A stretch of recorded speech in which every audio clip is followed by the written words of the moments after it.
नमस्कार, आदाब, सत श्री अकाल। आपका स्वागत है today crime file with Tahir Khan के इस बेहद ही खास प्रोग्राम में। आज एक बार फिर हम गुनाह और गुनहगार को बेनकाब करने की कोशिश करेंगे। जब होता है अपराध तो शातिर अपराधी छोड़ता है सबूत। इन्हीं सबूतों की बिना पर होती है अपराधी की तलाश। जब अपराधी का चेहरा जुर्म से होता है बेपर्दा तो छिप नहीं पाती अपराध की कड़ियां। इन्हीं जुड़ती कड़ियों की बिना पर मिलती है सजा। ग्राम ईसापुर थाना मलिहाबाद का गांव है और आज दोपहर में यहाँ के ग्राम प्रधान ने थाने को सूचना दी कि यहाँ पर रहने वाली गीता नाम की युवती थी जिनकी उम्र करीब 25 साल बताई जा रही है। उनके और उनकी बेटी की हत्या कर दी गई है। इस सूचना पर तत्काल इंस्पेक्टर मलिहाबाद और सभी अधिकारीगण यहाँ मौके पर मौजूद हो गए। फोरेंसिक की टीम और क्राइम ब्रांच की टीम लगी हुई है। शीघ्र ही हम इसका पर्दाफाश करेंगे कि कैसे इस तरह की घटना। सर, ये आज ही हत्या की गई है कि देर रात में की गई है? अब इसको तो ये बात पोस्टमार्टम के बाद ही पता चलेगी। किस तरह से हत्या की गई है? इसमें तेज धार से गले पर वार किया गया। तो क्या कुछ पत्थर मारने के भी निशान है, को बजनी चाहिए? नहीं, अब अभी तो कुछ कहना जल्दी होगी। अभी फोरेंसिक की टीम कर रही है। उसके बाद जैसे पंचायतनामा पोस्टमार्टम के बाद ही जो है सही। सर, क्या क्या एंगल पाया घटना जांच के दौरान? अभी बहुत जल्दी है कुछ भी कहना। अभी तो दोनों की गर्दन काटी गई है। देख रहे तो यही लग रहा है। लखनऊ में 2 दिन पहले हुए डबल मर्डर केस का पुलिस ने खुलासा कर दिया है। 24 साल की गीता व उसकी बेटी 7 वर्ष की दीपिका की हत्या अफेयर के फेर में उसके पति प्रकाश के भतीजे विकास कनौजिया ने की थी। गीता का पति मुंबई रहकर जॉब करता था। उसकी गैर मौजूदगी में विकास का चाची से अफेयर हो गया था। एक्स्ट्रा खर्च भी विकास उठाता था। अब विकास दबाव बना रहा था कि गीता उसके चाचा से तलाक लेकर उससे शादी करे, मगर गीता इसके लिए तैयार नहीं हुई।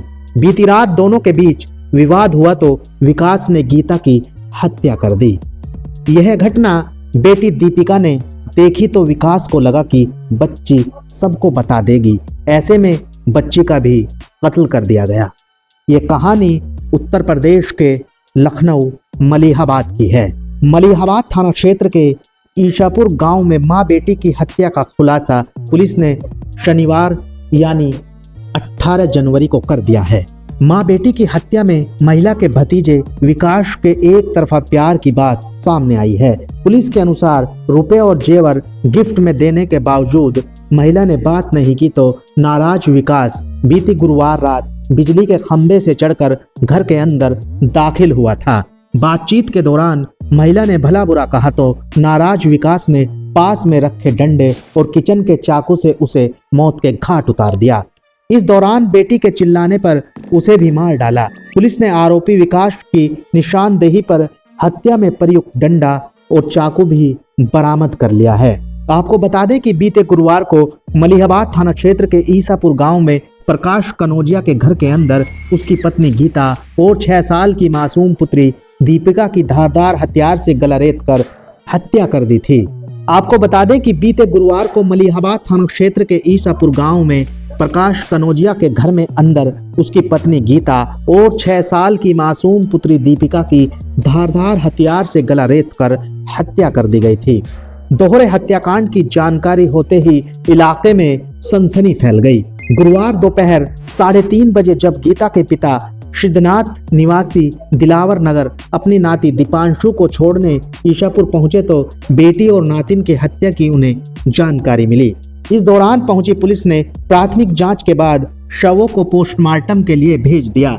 साथ ही पुलिस की टीमों ने आसपास के रास्तों में लगे सीसीटीवी कैमरे खंगाले तो महिला के मोबाइल की सीडीआर सहित कई बिंदुओं की पड़ताल के बाद कुछ लोगों को हिरासत में लिया गया। पूछताछ में महिला गीता के भतीजे विकास की भूमिका सामने आई। इसके बाद उसे गिरफ्तार कर लिया गया। डीसीपी विश्वजीत श्रीवास्तव ने बताया कि ईशापुर गांव में ही रहने वाला आरोपी विकास महिला के रिश्ते में भतीजा लगता है। विकास के अनुसार गीता के साथ उसकी नजदीकियां थी। 15 दिन से गीता ने बातचीत करना बंद कर दी थी, जिससे नाराज होकर विकास गुरुवार रात घर के पीछे बिजली के खंभे से चढ़कर घर में दाखिल हुआ था।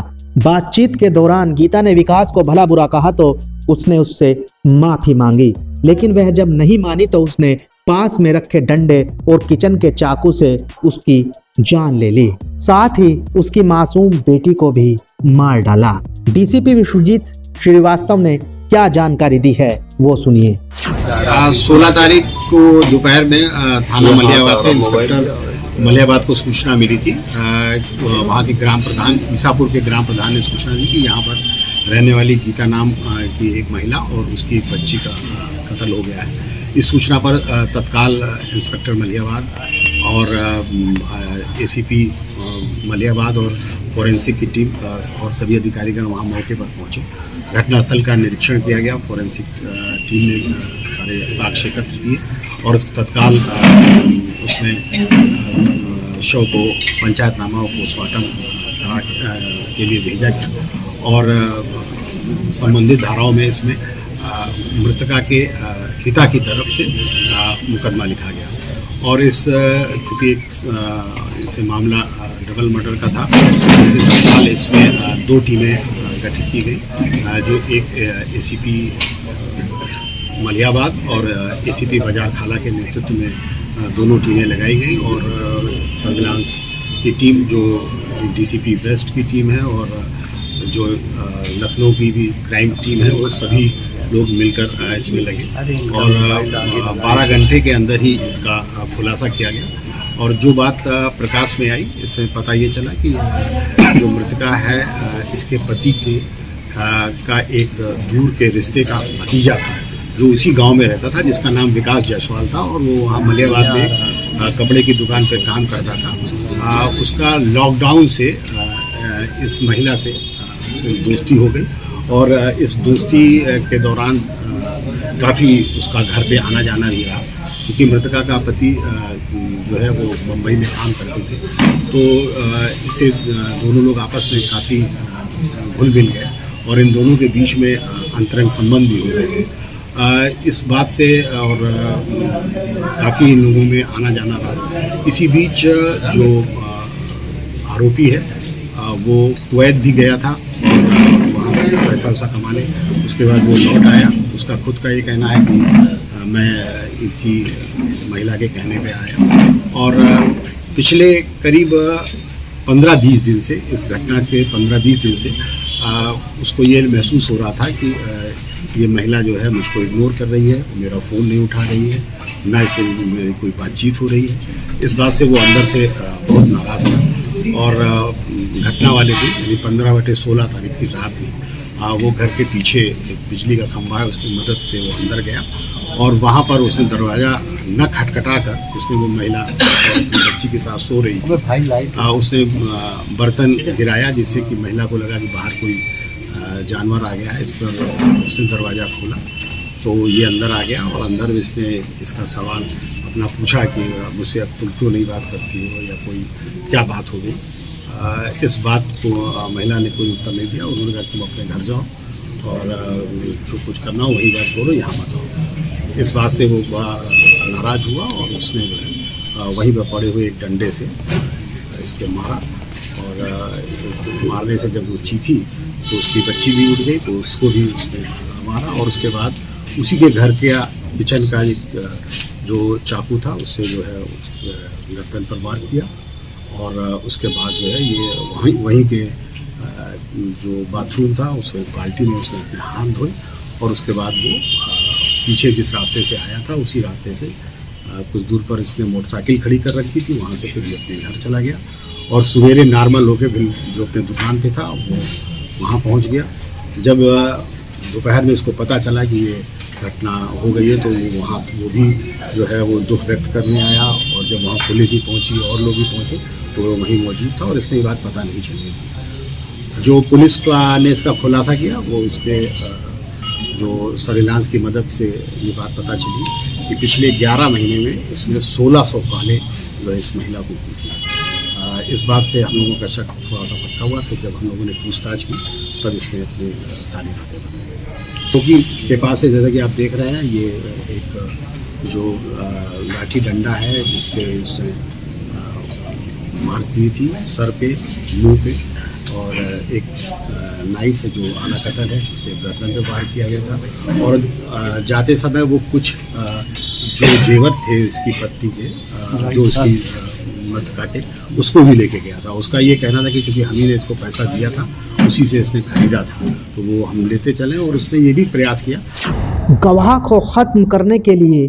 बेटी को मारा गया। गीता उसे भला बुरा कहने लगी। तभी गुस्से में आकर विकास ने पास में रखा डंडा और किचन का चाकू उठाकर गीता की हत्या कर दी। इस पूरे घटनाक्रम को गीता की मासूम बेटी दीपिका देख रही थी। गवाह को खत्म करने के लिए विकास ने दीपिका की भी हत्या कर दी। पुलिस ने हत्या में उपयोग किए गए डंडे और चाकू को बरामद कर लिया है। कई अहम सबूत पुलिस के हाथ लगे हैं। गीता के मोबाइल नंबर की कॉल डिटेल निकाली तो एक और धर्म के युवक से घटना की जानकारी मिली। इसी को आधार मानकर जांच की कड़ी आगे बढ़ाई गई। घटना के पीछे प्रेम संबंध की बात का खुलासा हुआ। हत्या के पॉइंट पर कई अहम सबूत मिले हैं। अब पुलिस का कहना है कि जांच में जो तथ्य मिले हैं उनकी हकीकत जानने के लिए गीता के पति से भी पूछताछ की जाएगी। सूत्रों का कहना है कि हत्यारे ने घर में खून से सने अपने हाथ धोए थे। हत्यारा बिजली के पोल का सहारा लेकर पीछे के रास्ते से घर के अंदर घुसा था। उसने मां बेटी का गला चाकू से रेता। इसके बाद घर में ही हाथ धोए। पुलिस को कमरे के बाहर एक मग मिला है, इसमें खून के निशान हैं। इसी मग से पानी लेकर उसने अपना हाथ धोया था। उत्तर प्रदेश के लखनऊ मलिहाबाद से क्राइम रिपोर्ट। फोरेंसिक टीम को बुलाया गया और जांच पड़ताल की गई। आगे की तहकीकात पूछताछ जारी है। प्लीज आप चैनल को सब्सक्राइब जरूर कर दीजिएगा। जुर्म कभी भी किसी भी रूप में आपके दरवाजे पर दे सकता है दस्तक। गुनाहगार कभी भी बना सकते हैं आपको अपने खूनी खेल का शिकार। इसलिए अब बेखबर होकर जीना छोड़ दीजिए। रहिए हर पल बाखबर। मुजरिमों की शातिर निगाहों से खुद को रखने के लिए महफूज देखते रहिए India crime file with Tahir Khan. तो अभी के लिए बस इतना ही। आप रहिएगा होशियार, खबरदार। आप स्वस्थ रहें, मस्त रहें, सतर्क रहें, सुरक्षित रहें। फिर मुलाकात होगी किसी नई घटना के साथ। देखते रहें today crime file with Tahir Khan. सीख एक को लेकिन सबक हम सबको। नमस्कार, जय हिंद।